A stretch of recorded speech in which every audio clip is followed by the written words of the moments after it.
வணக்கம் நண்பர்களே, நாம் அந்த பதிவில் என்ன பார்க்க போகிறோம் அப்படின்னா, பிஎஃப் பணம் எடுக்கணுமா, அவசர செலவுக்கு பிஎஃப் பணத்தை எடுப்பது எப்படி, பிஎஃப் அட்வான்ஸுக்கு ஆவணம் தேவையா அப்படிங்கிற தலைப்பு தான் நம்ம அந்த பதிவில் பார்க்க போகிறோம்.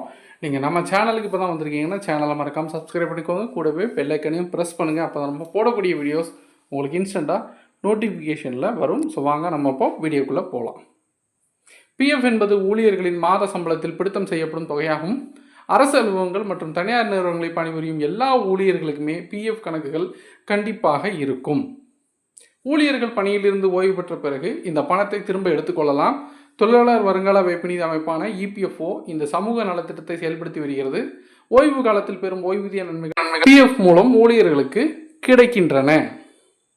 ஊழியர்கள் மாதம் பிடித்தம் செய்யப்படும் பணத்தை ஊழியர்கள் எடுத்துக்கொள்ளலாம் என்றாலும் இதற்காக ஒரு குறிப்பிட்ட காலம் காத்திருக்க வேண்டும். ஒரு சில காரணங்களுக்காக குறிப்பிட்ட அளவு தொகையை எடுக்க ஊழியர்கள் அனுமதிக்கப்படுகிறார்கள். குறிப்பாக இந்த பிஎஃப் பணமானது தொழிலாளர்களின் முதுமை காலத்திலோ அல்லது அவர்களின் மருத்துவ சிகிச்சைக்காகவோ வழங்கப்பட்டு வருகிறது.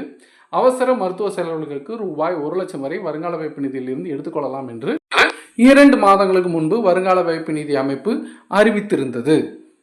தொழிலாளர் வருங்கால வைப்பு நிதி திட்டம் 68Jயின் படி தொழிலாளர்கள் அவர்களது மருத்துவ செலவுகளுக்காக முதுமை காலத்திற்கு முன்பே வருங்கால வைப்பு நிதியில் இருந்து இந்த பணத்தை பெற்றுக்கொள்ள முடியும். ஆனால் முன்பணம் கேட்கப்படும் எல்லோருக்குமே ரூபாய் 1,00,000 கிடைத்து விடாது.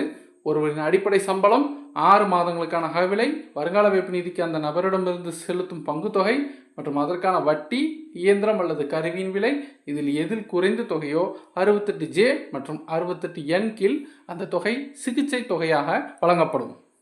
அதே போல ஒரு மாதம் அல்லது அதற்கு மேல் மருத்துவமனையில் அனுமதிக்கப்பட்டிருந்தால் இந்த தொகை வழங்கப்படும். அறுவை சிகிச்சைகள், காசநோய், தொழுநோய், பக்கவாதம், புற்றுநோய், இதயம் சம்பந்தமான நோய்கள், மனநிலை பாதிப்பு போன்ற சிகிச்சைகளுக்கு 68Jயின் கீழ் வருங்கால வைப்பு நிதியிலிருந்து முன்பணத்தை பெற்றுக்கொள்ளலாம்.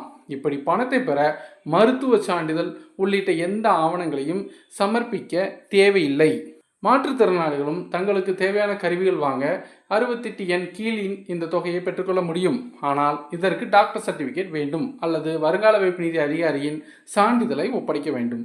ஸோ இந்த வீடியோவை லைக் பண்ணுங்கள், ஷேர் பண்ணுங்கள். மறுபடியும் அடுத்த வீடியோவில் சந்திப்போம். நன்றி, வணக்கம்.